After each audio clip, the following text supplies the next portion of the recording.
నటశేఖర కృష్ణ, రామ్మోహన్, విజయ నిర్మల కాంబినేషన్లో రూపుదిద్దుకున్న చిత్రం ఉపాయంలో అపాయం.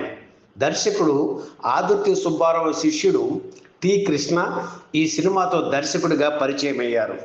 నల్గొండకు చెందిన వెంకురెడ్డి తన మిత్రుడు రామిరెడ్డితో కలిసి ఈ చిత్రాన్ని నిర్మించారు. ఆర్థిక ఇబ్బందులు పడుతూ చిత్రాన్ని పూర్తి చేశారు నిర్మాతలు. ఈ సినిమాకు మామ అంటూ ఆప్యాయంగా అందరూ పిలుచుకుంటారు.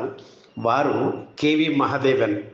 కెవి మహాదేవన్ సంగీత దర్శకత్వం వహించారు. దీనికి రీ రికార్డింగ్ సమయానికి ఆయన పారితోషికంలో 5,000 రూపాయలు బాకీ పడ్డారు నిర్మాతలు. అయితే మామ డబ్బు మనిషి కాదు కనుక రీ రికార్డింగ్ పూర్తి చేశారు. కొత్త నిర్మాతల బాధలు తెలుసు కనుక ఆ డబ్బు గురించి ఒత్తిడి చేయలేదు కెవి మహాదేవన్. సినిమా రిలీజ్ అయింది. పెద్దగా ఆడలేదు. ఆ తర్వాత కొన్ని రోజులకు డబ్బు సర్దుబాటు చేసుకుని 5,000 రూపాయలు తీసుకుని మహాదేవన్ ఇంటికి వెళ్ళారు వెంకురెడ్డి.